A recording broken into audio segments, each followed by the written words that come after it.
Cuando se cayó la Unión Soviética, los países que se independizaron del Imperio Británico o los países latinoamericanos hemos dicho, pues los constituyentes han dicho, mire, ese modelo está interesante, queremos implementarlo para nosotros. ¿Se acuerdan que nosotros habíamos visto que la Constitución del 91 se inserta en una oleada de nuevas constituciones, ¿cierto? Esa oleada de nuevas constituciones latinoamericanas se remonta a las constituciones de posguerra. Y quizás es bueno que tengamos presente que esas constituciones de posguerra también se inspiran del modelo estadounidense, ¿vale? ¿Hasta aquí estamos claros? ¿Y el modelo estadounidense de dónde se inspira? No nos vamos a remontar hasta Big Bang y hasta Adán y Eva, porque esto no es una clase de historia del derecho, pero aquí hay una idea muy importante. Hay unos fallos que son hito, que han marcado la cultura jurídica internacional. El primero que vamos a estudiar es el de Marbury versus Madison. ¿Cuál es el punto aquí? A ustedes hasta estas alturas, consciente e inconscientemente, se les ha inculcado una realidad jurídica que ya se está derrumbando, y es el dura lex, sed lex. Dura es la ley, pero es la ley. Pero resulta, y esto es lo que nos va a permitir estudiar este fallo, que hay realidades más duras que la ley. Uy, profe, pero ¿cómo es eso? Hay realidades que son más duras que la ley. Y aquí está el punto. En el caso de Marbury versus Madison, tenemos que en un momento dado, ya Cristian explicó pues la razón de ser, en un momento en que el gobierno estaba a punto de entregar, y esto es una realidad democrática permanente, miren ustedes lo que ha venido pasando ahora con el gobierno Santos, y con toda seguridad no hay que ser profeta para que cuando el gobierno Duque esté entregando el poder también haga sus manejos políticos de salida, máxime si llega el partido de oposición al poder. Eso es lo que aquí en Colombia científicamente llamamos rabonada política. Cuando el que está en el poder ve que su competencia, cuando Coca-Cola ve que Pepsi-Cola llega al poder, pues aquí le dejo esta vaina y mira a ver qué hace. Eso afectó la soberanía del país también. Eso es que ese fue uno de los gestos de rabonada política típicos. ¿Qué estamos viendo ahora? Que esto no se lo inventó Santos, Cristian y compañía, esto no se lo inventó Santos. Ese chicharrón político que, miren, aquí hay un gesto, a veces por camino cerrado se llega al lugar correcto, pero en medio de todo, esa medida incomodará al gobierno de los Estados Unidos, porque Estados Unidos es un aliado estratégico de Israel. Entonces reconocer el Estado de Palestina va a hacer que los israelíes pongan quejas ante el gobierno de los Estados Unidos en un momento histórico en que el presidente Trump es hipersionista. Luego entonces eso puede repercutir en un enfriamiento de las relaciones entre Duque y Trump. ¿Cómo se llama eso en Colombia? Rabonada política. ¿Listo? ¿Pero qué estamos? Sí, señor. Profe, pero yo le digo una cosa. Si están haciendo unos empalmes entre los dos gobiernos, ¿por qué ese gobierno que va a recibir, por qué no se manifiesta públicamente y de una vez le dice, aquí está pasando esto y ellos se van a jugar esta carta y esta carta va a salir a la luz pública una vez recibamos en nosotros el mandato? Su respuesta, la respuesta se la haría mejor un politólogo. Yo no soy politólogo. Lo que le puedo hacer es un análisis jurídico. ¿Por qué no se hace? Primero, porque la gente no es estúpida, ni siquiera Donald Trump. Y Donald Trump sabe que eso es una medida del gobierno saliente. Entonces Duque no tiene necesidad de salir a hacer pataleta, entre otras cosas, salvo mejor concepto un politólogo, porque eso es hacer pataleta. Hay golpes, y lo hacemos todos los días en la vida privada, en que es mejor encajarlos de manera particular y devolverlos de manera particular. Además que uno le puede decir, y eso es una excusa perfecta para Duque, decirle a Trump, usted sabe que la medida no la tomó este gobierno, la tomó el gobierno saliente, vamos a tratar de paliar los impactos de esa medida, vamos a tratar de paliar los impactos, ¿listo? Entonces esas son unas medidas políticas, pero aquí obviamente estamos haciendo ciencia jurídica. Acepto que la ciencia jurídica tiene fuertes elementos de contacto con la ciencia política, pero por favor, no caigan en una trampa que yo caí durante muchos años, y es considerar que el derecho y el poder son lo mismo. Derecho y poder no son lo mismo. Poder es el gesto de un profesor de acosar a un estudiante, eso es un acto de poder. derecho es que este estudiante acuda a las vías jurídicas para denunciar esa conducta del profesor. Política, el derecho nace como una reacción al poder. El derecho nace, y vamos a verlo a lo largo de este curso que espero que les marque a ustedes en su carrera jurídica. El derecho nace para rebelarse contra la ley del más fuerte por las razones que vimos la sesión pasada. ¿Listo? Entonces, por eso el enfoque que vamos a hacer aquí es jurídico, sin olvidar las fuentes materiales de lo jurídico, que es lo político, pero también lo cultural, lo económico, lo antropológico. Hay una serie de variables, lo psicológico. Las fuentes materiales del derecho son multidisciplinares, no es solamente un tema de cuestión de poder, porque si nos vamos a eso, se sabe que el premio Nobel vincula, y estaría muy mal visto. Obviamente la mayoría de políticos piensan en cómo van a pasar a la historia, y obviamente Santos, que es el premio Nobel de Colombia de la Paz, pues sentía que su misión histórica era trascender de lo nacional, el conflicto FARC-Estado, a lo internacional. ¿Y cuál es en este momento el mayor foco del conflicto internacional? Medio Oriente. ¿Y cuál es una de esas aristas más visibles en Medio Oriente? El conflicto árabe-israelí. Luego entonces, todo este tipo de presiones, y Alfred Nobel, el que creó el Premio Nobel de Paz, lo hizo así. Él lo hizo de esta manera, como multimillonario que era, quiso aprovechar su fortuna para impulsar las artes, las ciencias y la paz.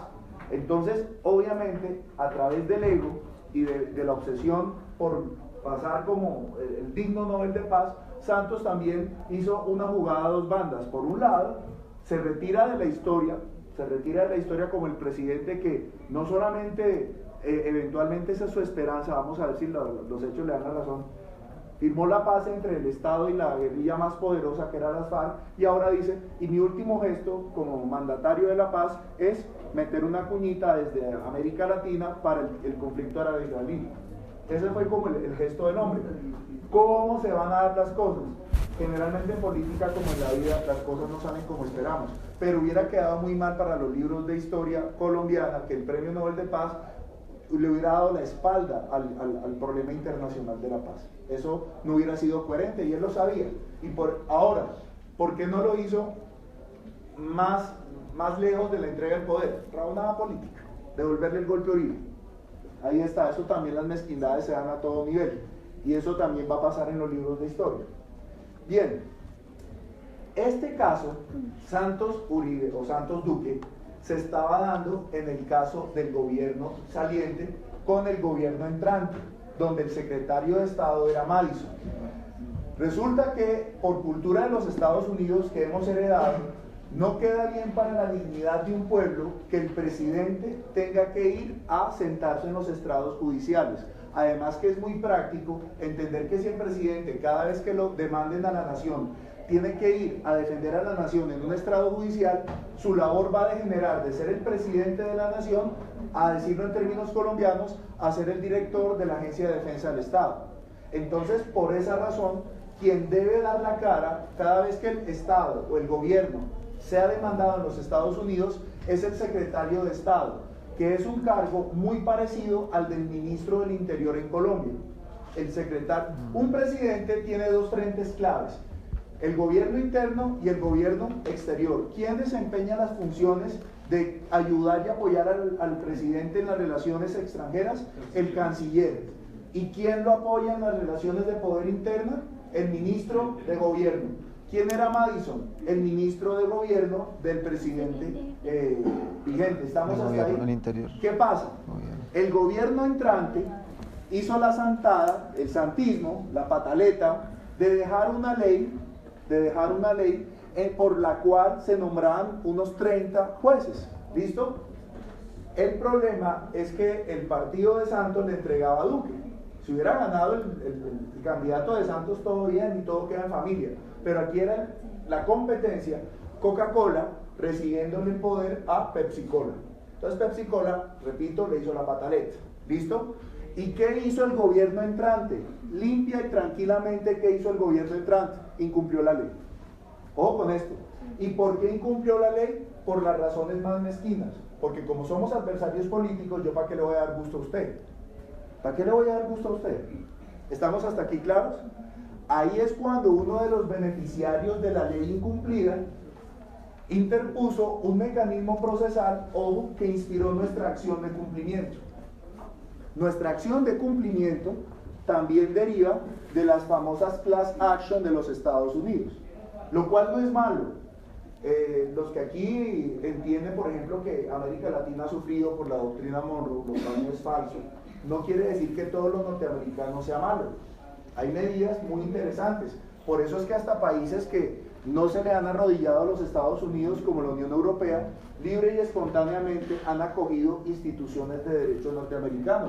Los gringos son muy pragmáticos, por algo siguen siendo los líderes del mundo, son muy pragmáticos. Entonces, medidas que les han servido a ellos también nos pueden servir a nosotros. Se estipuló entonces una especie de acción de cumplimiento para que el gobierno de los Estados Unidos, así no le gustase, diera cumplimiento a la ley que el gobierno saliente, en términos abstractos, para que el gobierno cumpliera con la ley que el propio gobierno había enmermelado. Porque la mermelada no se la inventó Santos. Hay una película de Steven Spielberg que no tuvo mucha repercusión en taquilla, que explica cómo Abraham Lincoln enmermeló el Congreso de los Estados Unidos para que el Congreso aceptara la abolición de la esclavitud. ¿Cuál es la diferencia? Mientras que Abraham Lincoln enmermeló el Congreso para servirle a la nación, la mayoría de los políticos en Colombia y en Estados Unidos enmermelaban al Congreso pues para sus bolsillos particulares. Pero aquí la película muestra es cómo Lincoln enmermeló la maquinaria estatal para ayudar a los esclavos estadounidenses. ¿Listo? Entonces, el tema de la mermelada, también es bueno que lo sepamos, es tan antigua como la democracia misma. O sea, nos tenemos que ir a los días de Clístenes, allá, antes de Pericles, antes de las guerras médicas. Ya desde esos tiempos también se enmermelaba. Hay realidades políticas y jurídicas que siguen constantes. Hay una película que me llamó mucho la atención en materia militar, del juego de video, se dice Halo. Halo se dice. Está el protagonista de Halo en la academia militar y el profesor está explicando la batalla de Canas. ¿Cuándo se dio la batalla de Canas?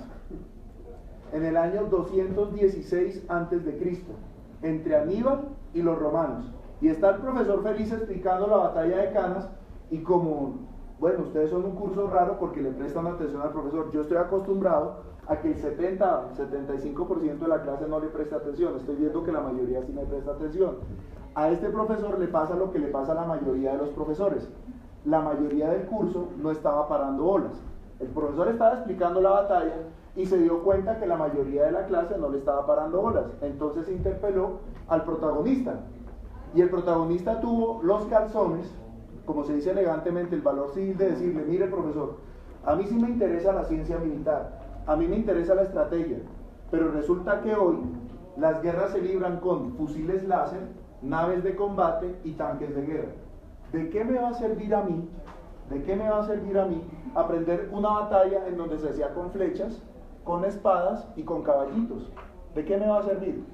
Y otro tipo, que creo que era el rival en la academia, los dos rivalizaban por el primer puesto, eso hasta en la jeta se dieron en la cafetería, en la película y tal, le replicó: lo que pasa es que el caballito de ayer fue reemplazado por el carro de hoy y por el avión de hoy.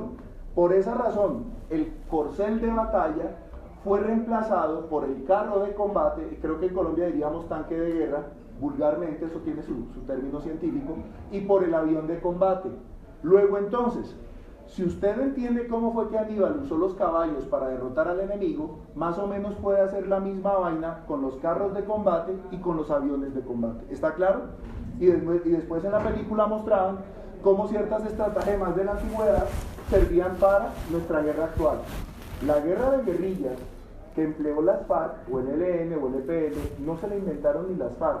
Ellos la usaron de Vietnam, pero resulta que no se la inventaron en Vietnam, no fue Ho Chi Minh.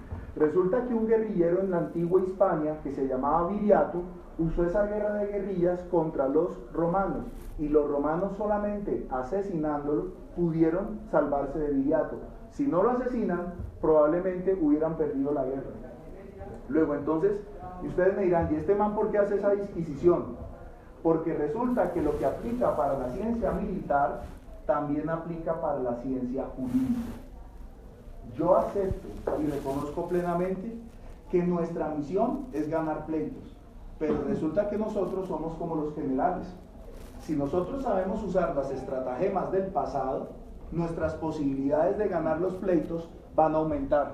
Entonces, como se dijo en Halo, así como los caballitos pueden servir hoy, como se usan los tanques de guerra, listo, los caballitos no, los tanques de guerra no se alimentan de pasto, pero hay que aprender algo. Si el general no le tiene alimentos a los tanques de guerra, se muere. Así fue como Napoleón perdió y así fue como Hitler perdió, ¿cierto? En materia de nosotros como abogados es la misma vaina. ¿Quieren ser los más grandes abogados de la historia de este país? Tienen que aprender de los más grandes abogados de todos los tiempos. Tienen que aprender de los abogados más grandes de la historia. Por lo tanto, quieren aprender de los más grandes. Yo les estoy ya diciendo uno. En realidad yo no lo dije, lo dijo Cristian. El juez Marshall. El juez Marshall, que no estudió Derecho como carrera, sino que lo estudió como un curso casi que vacacional, nos dejó una doctrina que ha marcado primero a Estados Unidos y ahora al mundo. Entonces, ahora, así como Napoleón, y Napoleón lo decía, ¿de quién aprendí yo? De Alejandro Magno, de Aníbal, de Julio César, de Escipión el Africano. Esos fueron mis maestros. Ustedes, si quieren ser los Napoleones del derecho colombiano, tienen que aprender de los Alejandro Magnos, de los Escipiones, de los Aníbales o de los Julio Césares. ¿Quién es un Napoleón del derecho hoy? El juez Marshall, ¿qué dijo Cristian? El juez Marshall. Entonces tenemos que aprender de él. Si ustedes, en este curso, ¿en qué se va a enfocar? En aprender de los más grandes exponentes del derecho de los tiempos modernos. No nos vamos a enfrascar tanto en la antigua Roma, porque en realidad para eso habría necesidad de un curso de un año, lo cual a mí me encantaría. Para fortuna de ustedes, solamente se me dio un semestre para marcarle su vida. Solo tengo un semestre, ese es el reto de todo profesor. En 16 semanas, marque a los chinos. Si no, usted, profesor, perdió su tiempo. Si usted como profesor no marca a los pelados, no hace que estos pelados ejerzan la carrera de acuerdo al enfoque, uno como profesor fracasó. Tengo apenas 16 semanas para marcarles a ustedes la vida, entonces no nos vamos a remontar a Alejandro Magno. Vamos a arrancar desde Napoleón para llegar a Rommel, si se me permite la expresión, ¿listo? O Schwarzkopf, el que venció en Irak, ¿listo? ¿Estamos hasta ahí? Entonces, ¿quién es el Napoleón del derecho para nosotros? El juez Marshall. El juez Marshall, ¿listo? ¿Hasta aquí estamos? Entonces, otro punto que intuitivamente ya estamos manejando gracias a la aportación de Cristian. Para entender mejor una sentencia, es clave entender los hechos que motivaron la sentencia. Entonces ya les puedo dar un primer tip en el método de análisis jurisprudencial. Maestro, lo primero que hay que estudiar son los hechos que motivaron el caso. ¿Cuáles son los hechos? Se promulgó una ley que el gobierno de los Estados Unidos, ya sabemos los detalles, no se le dio la gana cumplir. Se promulgó una ley que el gobierno de los Estados Unidos no se le dio la gana cumplir, ya sabemos por qué. Y uno de los interesados en que esa ley sea cumplida, a través de mecanismos procesales lícitos, parecidos a nuestra acción de cumplimiento, ¿cómo será el parecido que lo importamos de los Estados Unidos?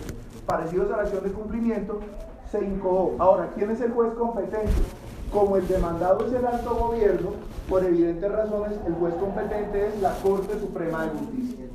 ¿Quién puede decir? Ahora, las Cortes Supremas de Justicia de Estados Unidos o de Colombia, ¿por qué nuestro alto tribunal se llama Corte Suprema de Justicia? Por la influencia de los Estados Unidos. Y es que la historia de los Estados Unidos, y aquí me perdonan, es muy interesante. Es muy interesante. Ustedes están asistiendo a los días de Justin Bieber y de Trump. Justin Bieber no es gringo, es canadiense.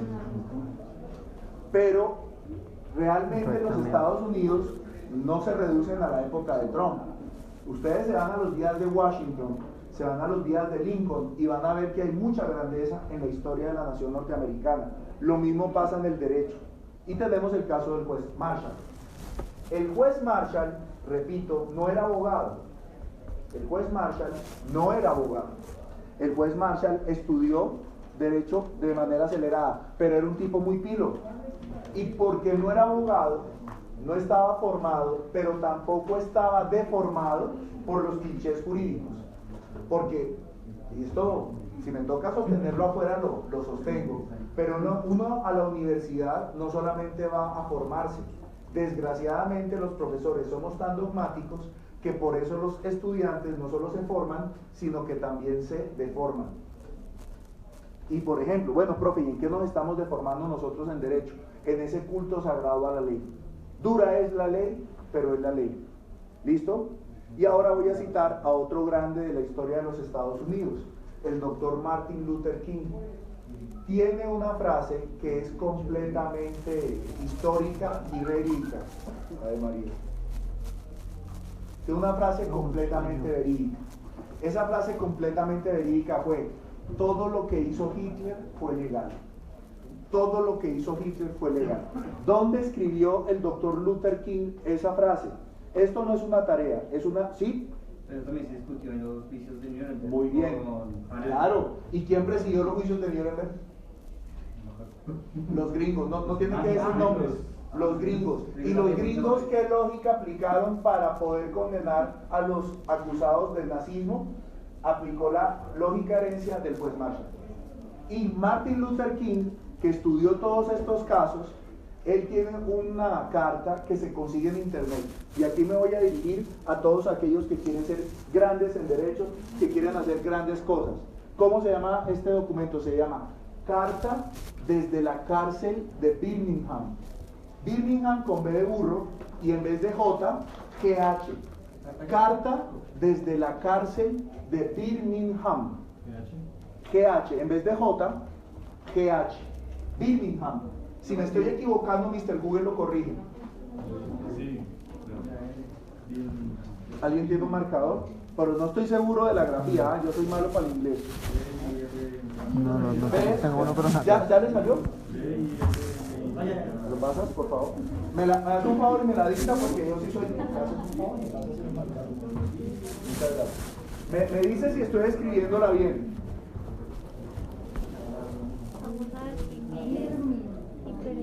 ¿Está bien escrito así? ¿Sí?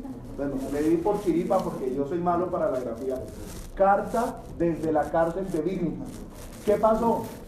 En los Estados Unidos había leyes estilo: los negros no se pueden mezclar con los blancos. Los negros no pueden meter la ropa en la misma lavandería de los blancos. Unos son los retretes para los negros, otros son para los blancos. Había un auténtico apartheid o apartheid. ¿Sí, Cristian? No, tranquilo. Pues yo leí un libro que se llama Los derechos de sí de Dworkin. Él habla de... Taking Right Seriously. Claro, Dworkin es heredero de todo este caso. Pero lo que pasa es que usted ya va en Rocky 6, ya va por allá en el Hobbit. Yo apenas voy en, ¿cómo decirlo?, en el Silmarillion, ¿sí? Arrancando la saga. Claro, vamos para allá. Pero para entender por qué Rocky 6 fue a una tumba a hablar con su señora Mary, hay que entender la historia de amor entre ese par. Claro, Dworkin es heredero de Marshall y vamos a estudiar a Dworkin. Pero para entender a Dworkin tenemos que entender a Marshall. ¿Listo? Y aquí estoy haciendo saltos en el tiempo porque estoy ante una audiencia calificada. Si estuviera ante una audiencia de primíparos, me tocaría ser lineal. Por eso les estoy citando a Luther King, que es heredero de la doctrina Marshall. ¿Qué hizo Luther King ante ese tipo de leyes? Invitó a la desobediencia civil. Por esa razón fue apresado. Él organizaba marchas. ¿Quién organizó? Eso no fue Luther King. Había una mujer que un día estaba mamada de trabajar y subió al bus y se sentó en el bus, en la silla para blancos. Y el supervisor del bus le dijo: mi señora, le recuerdo que usted no tiene derecho a estar sentada aquí. ¿Y qué respondió la señora? Aquí estoy y aquí me quedo. Fue sancionada, fue arrestada, pero ya la población afrodescendiente y muchos blancos que estaban en desacuerdo con el racismo estallaron y se organizó todo un movimiento que va a organizar una nueva concepción del derecho que afortunadamente ha venido siendo enriquecida por los países europeos y ahora por los países latinoamericanos, que también le hemos aportado al pensamiento jurídico. Pero para entender ese punto vamos a remontarnos a los orígenes. ¿Qué dijo el doctor Luther King cuando fue arrestado? Él escribió una carta en la cual enseñó una idea que es muy, pero muy importante, amparándose en pensadores medievales y en pensadores de la antigüedad clásica como Platón y Aristóteles. A nosotros se nos enseñó dura lex, sed lex. Pero aquí hay una idea que los más grandes sabios de la historia nos han enseñado y que ustedes, como abogados, se tienen que aprender de memoria. ¿Quieren que les ponga buena nota en el examen? Cítenme, si es prudente, si es pertinente, esta ley que no se enseña en las universidades ya, pero como ustedes son mis estudiantes, yo sí les voy a enseñar a ustedes. A ustedes la mayoría de sus profesores les enseñan dura lex, sed lex. Pero lo que nos recordó el doctor Luther King, heredero de Marshall, heredero de los más grandes pensadores de la historia, es lex corrupta, ojo con esto, non iuris est. Ley corrupta no es derecho. Mientras que la mayoría de los profesores enseñan en la tradición romanista, dura lex, sed lex, la idea que hace parte del espíritu de la Constitución de 1991 es esta: lex corrupta non iuris est. La ley corrupta no es derecho. Pero profesor, si a mí me enseñaron que el derecho es el conjunto de leyes, pero ¿qué nos enseñan los más grandes sabios? No cualquier ley es derecho. Esto ya está en la síntesis de Platón en su Tratado de las Leyes, de Aristóteles en su Política y en las obras colaterales a la política como la Ética Nicomaquea, la Moral Eudemo.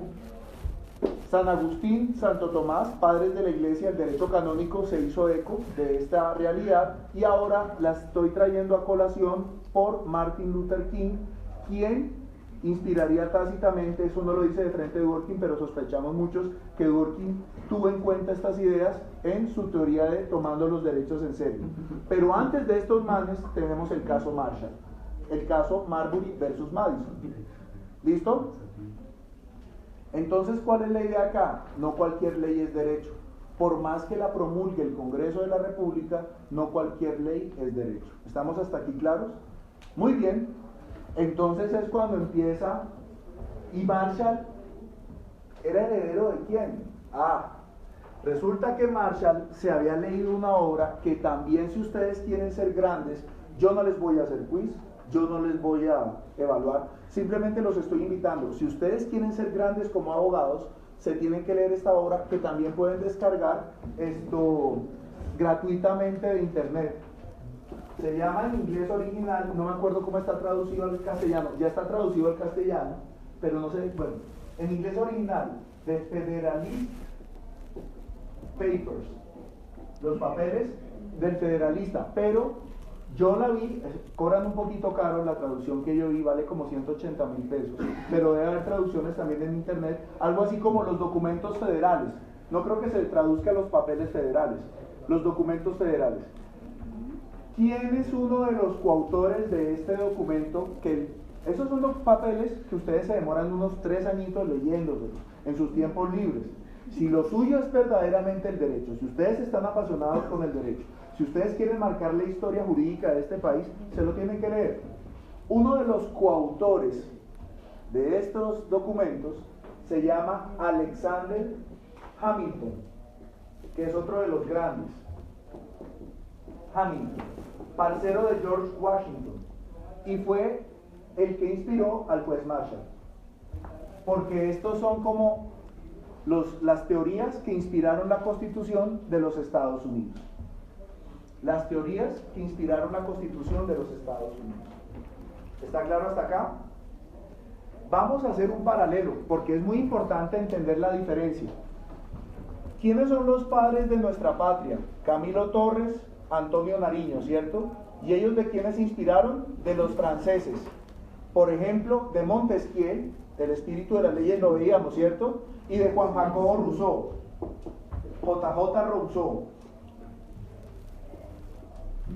JJ Rousseau. ¿Listo? Muy bien. Sí, señor, con la liazón, muy bien. JJ Rousseau. Sí, señor, muy bien. Ahora, ¿cómo se llama la obra más famosa de Juan Jacobo Rousseau? El contrato social. Muy bien. Ojo, que aquí estamos viendo Gracias al contrato social es que se puso de moda el Duralex Sedlex. ¿Por qué razón? ¿Qué es un contrato? Un acuerdo de voluntades que se constituye en ley para las partes. ¿Y qué es lo que nos enseña Juan Jacobo Rousseau? Muy bien, ¿qué es lo que nos enseña Juan Jacobo Rousseau? Esa ley es la más legítima, porque no es un acto de imposición del poderoso al débil, sino que es un acuerdo. Esa es la base de la teoría que legitima la democracia moderna. ¿Listo? Eso tiene un corolario que lo alcancé a insinuar en nuestra sesión pasada.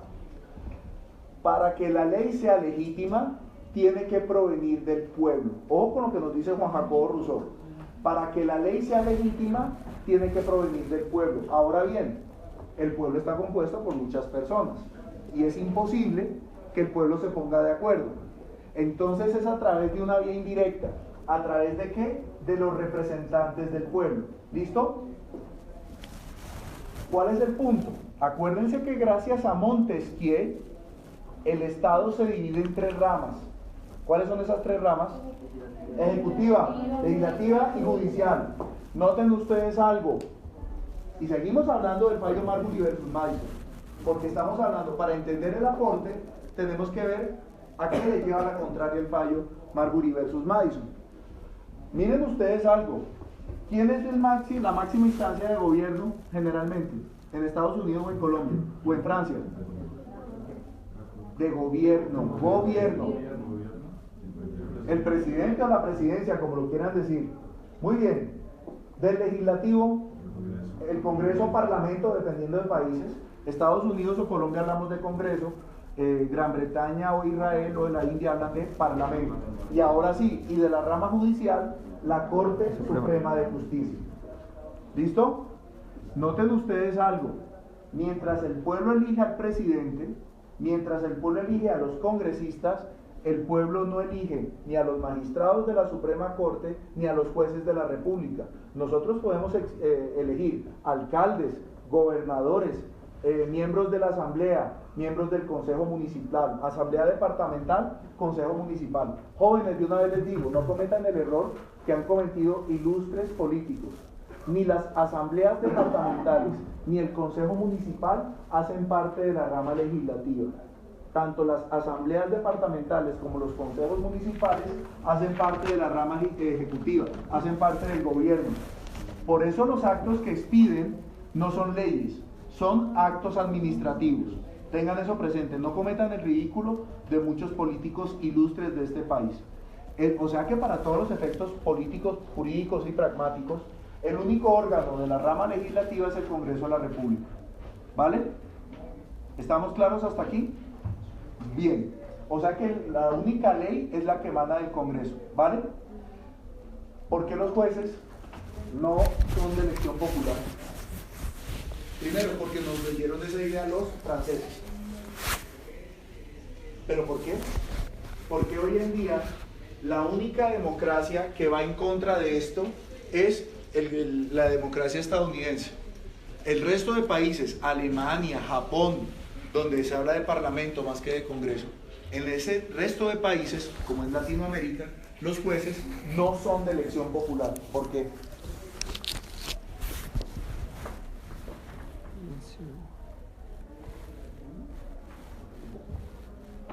Por la misma razón por la que en una democracia los estudiantes no eligen a los profesores, con la excepción del modelo estadounidense. Universidad en Colombia que sigue el modelo estadounidense, básicamente los Andes y la Norte, en donde allá los estudiantes más o menos eligen a sus profesores, y ese modelo está tratando de expandirse. Yo soy un escéptico de ese modelo. ¿Será bueno que ustedes puedan elegir a los profesores? Puede ser. Entonces, no, ¿por qué? Porque los profesores, para ser buenos profesores, tenemos que tener el poder para rajar a los estudiantes ignorantes de las competencias. Todos somos ignorantes, pero un estudiante universitario no tiene derecho al final del curso a ignorar lo que se espera que conozca. ¿Se entiende la idea? Entonces, para que el sistema educativo cumpla con su misión, Los profesores debemos tener el poder para reprobar a los estudiantes que no adquieren las competencias al final del curso. Y si el profesor es elegido por los estudiantes, el profesor está políticamente endeudado con los estudiantes. Si el profesor está políticamente endeudado con los estudiantes, el profesor no va a tener la independencia para separar a los estudiantes con competencias de los estudiantes que no adquirieron las competencias. ¿Está claro por qué en una democracia el estudiantado no debe elegir al profesorado? ¿Está claro eso? Muy bien. La misma vaina aplica para la rama judicial. Hay una ley de la política que es muy importante que todos debemos saber. Si usted no tiene una base electoral, no se lance para la política. Por eso podemos decir claramente, la mayoría de los políticos del Centro Democrático están apoyados por el gremio de los ganaderos. Otros sectores del país están apoyados por los industriales. La mayoría de los movimientos afines al Centro Democrático están apoyados por los sindicatos. Y así lo podemos decir. Cada miembro de la bancada del Congreso o del gobierno podemos decir quién fue el que principalmente lo impulsó para llegar al poder. En una democracia eso es así, ¿está claro? Muy bien, sí. Ahora vamos a hacer reducción al absurdo. Pensemos como pasa en los Estados Unidos, que muchos jueces y fiscales, no de la Corte Suprema, hasta allá no llegaron los gringos, fueran de elección popular. ¿Qué va a pasar? Pues vamos a hacerlo acá, porque alguna vez debatiendo, uno de sus compañeros me dijo, pero profe, interesante que en la Constitución se dijera, para ser magistrado hay que ser abogado con 15, 20 años de experiencia y una conducta intachable, o sea, que nunca haya sido sancionado por el Consejo Superior de la Judicatura. Profe, ¿no le parecería chévere que el pueblo pudiera elegir? Suena interesante, ¿verdad? Y que los requisitos para ser candidato sean esos. Y de esta forma, decía el estudiante, se fomentaría una transparencia en la administración de justicia. Pues no. ¿Por qué razón? Por la ley política que les estoy diciendo. Pensemos en un magistrado que gracias a la elección popular, obviamente no es todo el pueblo el que lo va a elegir, sino un gremio particular. Por decirles un ejemplo, el gremio de los transportistas. El gremio de los transportistas lo eligió. Y él, ya como magistrado, le llega un recurso extraordinario de casación a propósito de un contrato de transporte entre un transportista y su contraparte. ¿Este magistrado va a tener la independencia, la imparcialidad necesaria para resolver ese caso? No. ¿Se dan cuenta por qué no es conveniente que los jueces sean de elección popular?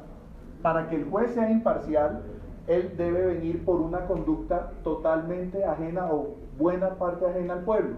Por ejemplo, ¿qué se instauró en Francia y qué se instauró en el resto de países democráticos? La carrera judicial.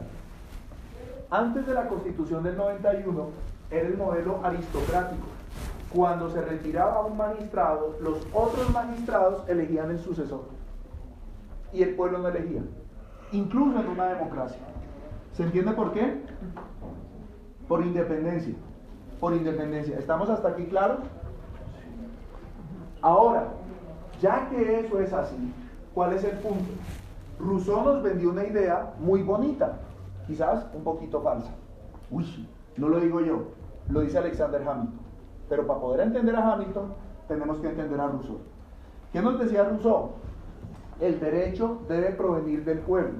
Como no es posible que provenga directamente del pueblo, que provenga indirectamente del pueblo a través de sus representantes. Ahora, los jueces no representan al pueblo porque no son elegidos por el pueblo. Administran justicia en nombre del pueblo, pero no representan al pueblo porque no son elegidos por el pueblo. ¿Está claro? Por lo tanto, ¿qué idea nos vendieron Rousseau y sobre todo Montesquieu en Francia y después en América Latina y en el resto de países que seguimos a los franceses? ¿Qué idea nos vendieron? Como los jueces no representan al pueblo, los jueces no pueden crear derechos. Como los jueces no representan al pueblo, solamente los representantes del pueblo pueden crear derecho. Solo los representantes del pueblo pueden crear derecho en una democracia. Para garantizar la soberanía popular, y suena lógico, ¿sí o no? Para garantizar la soberanía popular, solo los representantes del pueblo pueden crear derecho. Porque si los que no representan al pueblo crean derecho, ¿qué va a pasar? Neutralizamos la soberanía popular. ¿Está clara la idea? Por esa razón, decía Montesquieu, el juez solamente es la bouche de la loi, o sea, la boca de la ley.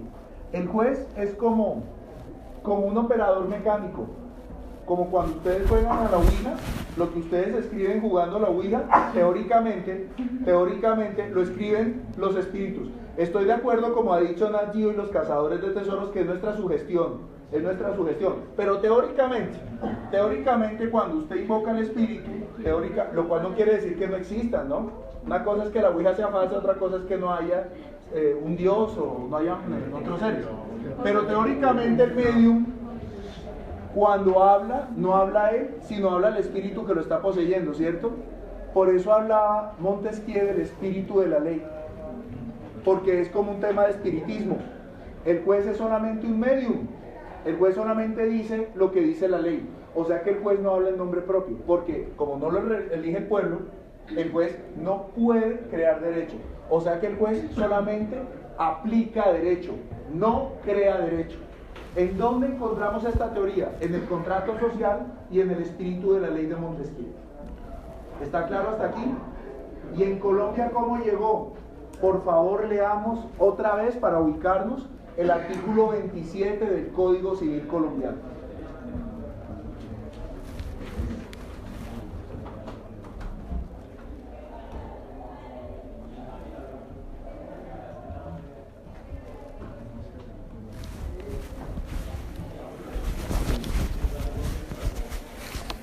¿Nadie falta por firmar?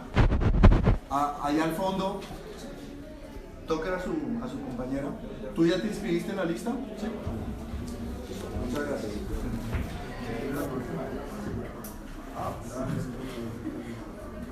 Jóvenes, como a mí no me gusta pasar lista, pero tengo la orden de decanatura de pasar lista, si alguno de ustedes llega a tener problemas por algún error en el sistema, me dicen y yo lo reporto, porque a mí no me gusta que nadie me pierda por inasistencia. Si alguno llega a tener problemas, habla conmigo. Conmigo se rajan, pero por incompetencia de conocimientos, no por calentar una silla. ¿Vale? Eso sí que quede claro. Cualquiera que tenga problemas, hable conmigo, y si hay un error en el registro del sistema, con mucho gusto lo reporto y yo asumo la responsabilidad, no hay problema. Artículo 27, por favor. Cuando el sentido de la ley sea claro, no se desatenderá su tenor literal a pretexto de consultar su espíritu. Hasta ahí, por favor, su espíritu. ¿Por qué? Entonces, recapitulando, ¿qué dice el artículo 27? Primero, el artículo 27 del Código Civil nos dice cómo los jueces deben interpretar la ley, o sea, cómo debe ser la jurisprudencia en Colombia. ¿Y qué nos está diciendo el artículo 27? Cuando la ley sea claritica, no se ponga a interpretar, invocando el espíritu de la ley. ¿Por qué el artículo 27 del Código Civil colombiano nos dice eso? Porque el Código Civil colombiano está inspirado en el Código Civil chileno, ¿sí o no? Y el Código Civil chileno está inspirado en el Código Civil francés, ¿sí o no? Y el Código Civil francés está inspirado, por un lado, en el derecho romano, pero por otro lado, y en estos puntos, por los más notables filósofos franceses, ¿sí o no? Y dentro de los más notables filósofos franceses tenemos a Montesquieu y su espíritu de las leyes, ¿sí o no? Conclusión, para que vean cómo es de jodido el derecho. Para entender cabalmente el inciso inicial del artículo 27 del Código Civil colombiano, es menester leerse minuciosamente el espíritu de las leyes de Montesquieu. Por eso es injusto que los ingenieros o los físicos desprecien nuestra profesión. La profesión de ellos es de números y tiene su complejidad. La nuestra es de letras y tiene la misma complejidad como si fuera la historia o la sociología. No somos ciencia de números, pero somos ciencia de letras. Y sí, para entenderse una frasecita del Código Civil hay que leerse todo un mamotreto. Mamotreto por demás maravilloso, hermoso. Conclusión. En virtud del Código Civil colombiano, la tradición imperante en Colombia, ¿cuál es la misión del juez? Interpretar mecánicamente la ley. Por lo tanto, ¿cuál es la misión de la jurisprudencia? Obedecer ciegamente a la ley. Esa es la razón por la cual la diosa de la justicia en la antigua Roma, heredera de la diosa de la justicia en Grecia, aparece y es retratada con los ojos vendados. ¿Qué significa la venda en los ojos de la diosa de la justicia? La misión del juez de aplicar mecánicamente la ley. Por eso se dice, dura es la ley, pero es la ley. Por lo tanto, hasta ese momento no había necesidad de un curso de análisis jurisprudencial. Bastaba con que en introducción al derecho a los peladitos se les enseñara que la misión de la jurisprudencia era aplicar mecánicamente la ley por nuestra tradición jurídica afrancesada. Este es el origen de una escuela de interpretación y enseñanza del derecho que se llama l'École de l'exégèse, traducido al castellano como la escuela de la exégesis o exegética. Una concepción exegética del derecho es que a los peladitos se les enseña el contenido de la ley al tenor gramatical, es decir, la enseñanza del derecho se reduce a aplicar la gramática en el texto legal, punto.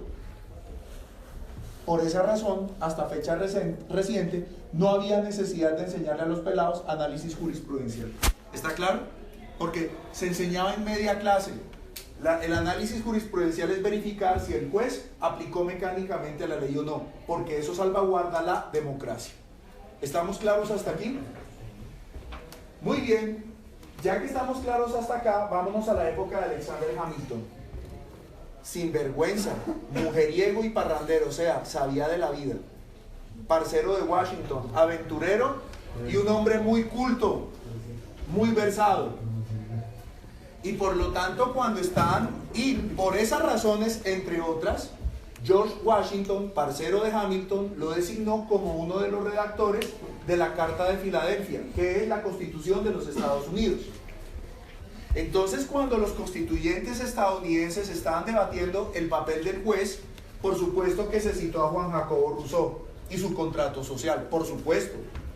Acuérdense que los gringos estaban más afrancesados que los franceses.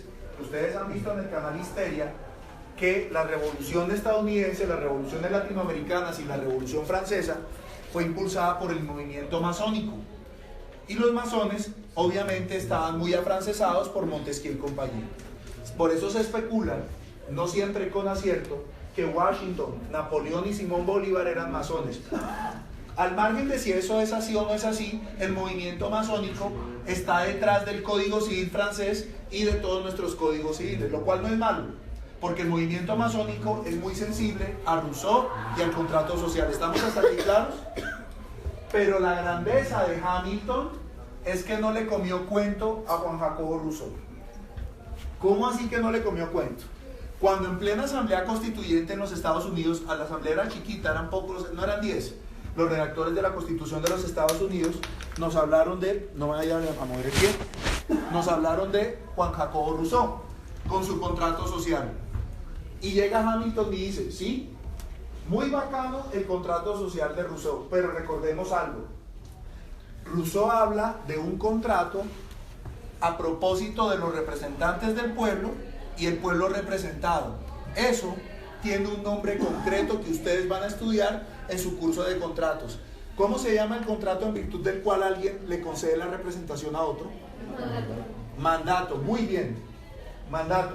Esa es la razón por la cual el nombre protocolario del presidente de la República es el de primer mandatario de la nación, porque es un contrato de mandato. ¿Estamos hasta aquí claros?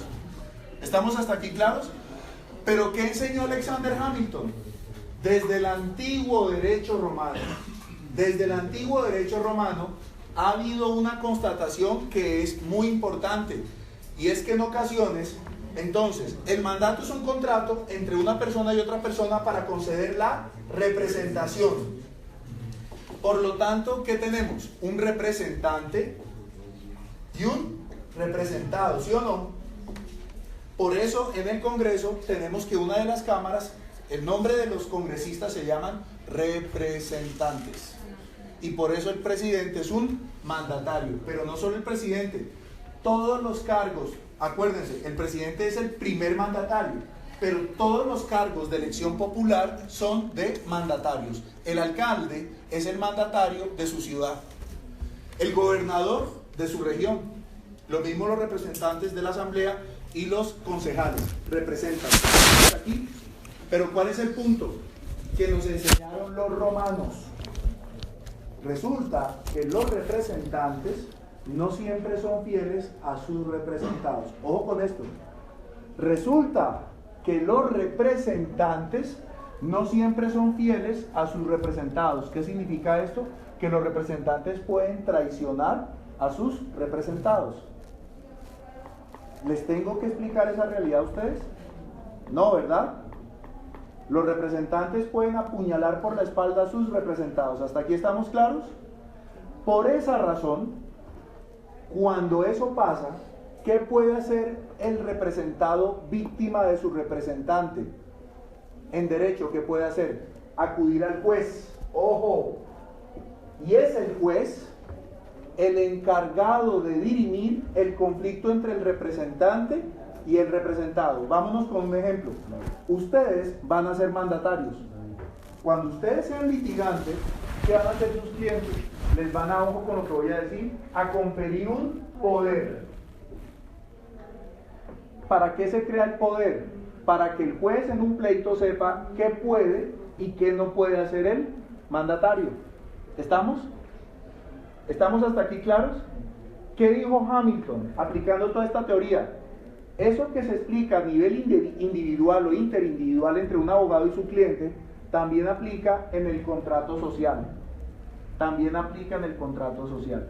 ¿Cómo se llama el poder, que es el documento a nivel social que nos indica qué puede y qué no puede hacer el mandatario? ¿Perdón, Cristian? La Constitución política. Muy bien. Eso es la Constitución. Por eso van a aprender, si ya no aprendieron, que la Constitución es la suma de los reales factores de poder.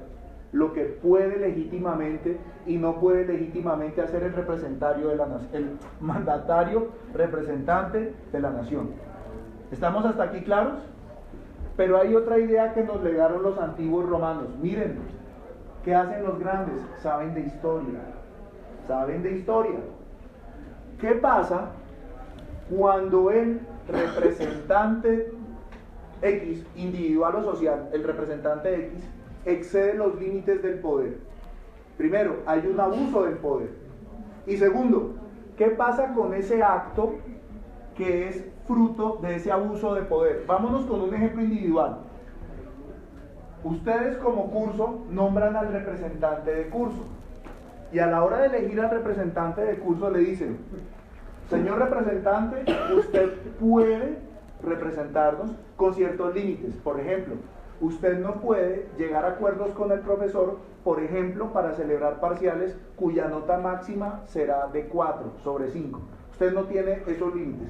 Perdón, no tiene esas facultades, o sea, tiene un límite a sus facultades, por poner un ejemplo. ¿Estamos hasta ahí claros?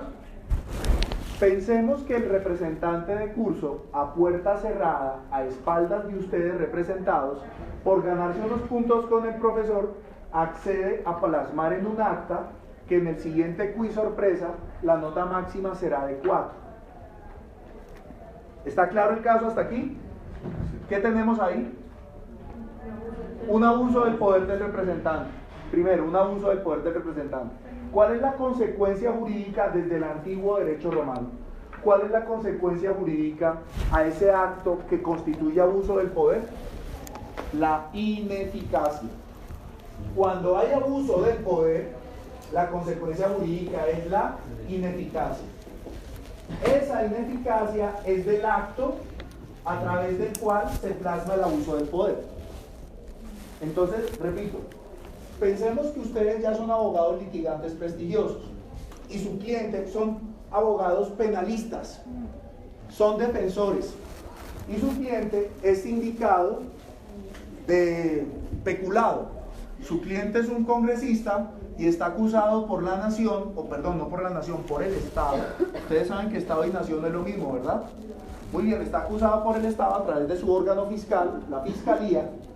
Está acusado por la Fiscalía de cometer peculado. Su cliente les confiere poder, pero antes de conferirles poder, ustedes como abogados les recomiendan a su cliente que se declare culpable para someterse a beneficios por confesión anticipada. Y su cliente les dice: abogado, yo soy inocente, yo como persona inocente que soy, no voy a confesar nada que no hice. Y por lo tanto le prohíbo a usted que en mi nombre confiese su culpabilidad. ¿Está claro eso? Y eso queda plasmado en el poder. entre el abogado y su cliente. Y el abogado, por las razones que ustedes quieran, solamente para entender mejor aquí el pensamiento jurídico, va ante la fiscalía y celebra un acuerdo entre la fiscalía y el cliente en donde se somete a sentencia anticipada. ¿Qué eficacia tiene ese acuerdo? Ninguna eficacia, porque es el fruto de un abuso de poder por parte del mandatario hacia su representado o mandante. ¿Está claro eso? ¿Sí está claro? ¿Sí? Volvamos a Alexander Hamilton. Pues Alexander Hamilton dice, esa gran realidad que nos legó el derecho romano también aplica para el contrato social. O sea que el mandatario social o el representante del pueblo, cuando a través de un acto, ejemplo de un acto, ley, otro ejemplo de otro acto, acto administrativo, cuando a través de un acto excede los límites del poder, ¿qué debemos entender de ese acto? Que es ineficaz. ¿Y quién es el juez competente? Pues como es un tema social y es un tema trascendental, el juez competente es el juez supremo, o sea, la Corte Suprema de Justicia. Así no sea elegida por el pueblo. De la misma forma que como el juez no es elegido por el pueblo, pero puede privar de eficacia los actos abusivos de los mandatarios, el juez supremo puede privar de eficacia los actos abusivos de los mandatarios supremos. Porque aquí hay una realidad que Juan Jacobito Rousseau se le olvidó, y es que el elegido por el pueblo representa al pueblo, pero representando al pueblo puede traicionar al pueblo, aún sin querer queriendo, como diría el Chavo del Ocho. Aún sin querer queriendo puede traicionar al pueblo. ¿Estamos claros? Y por lo tanto se necesita de una instancia judicial que tenga el poder de declarar la ineficacia de los actos abusivos de los representantes populares. Eso también sirve para salvaguardar la democracia. Eso también sirve para salvaguardar la democracia. ¿Estamos hasta aquí claros? Pues ahora volvamos al caso Marshall, al caso Marbury versus Madison. En el caso Marbury versus Madison, ¿qué tenemos? Tenemos una ley vigente. En el caso Marbury versus Madison tenemos una ley vigente y clara. Una ley vigente y clara que no ha sido cumplida, que es claramente incumplida. ¿Qué creen ustedes que propondrían Rousseau y Montesquieu ante ese caso? Que la tiene que cumplir, porque dura es la ley, pero es la ley. Fue votada por los representantes del pueblo de acuerdo con el procedimiento constitucional, dura es la ley, pero es la ley. No nos quepa la menor duda de que en la tradición jurídica que hemos heredado, en el caso Marbury versus Madison, gana Marbury, ¿sí o no? Por favor, cristianes, guarden silencio. Resto de la clase, ¿y en los Estados Unidos la Corte Suprema le dio la razón a Marbury? No. ¿Por qué razón no? Primero, porque esa ley es contraria a la Constitución. Entonces, bajo la lógica de Hamilton, como la Constitución es ese poder social, estamos contrato social, poder social, mandante social, mandatario social. Como la Constitución es ese poder social, el mandatario excedió los límites de su poder. En el caso concreto, ¿por qué excedió los límites de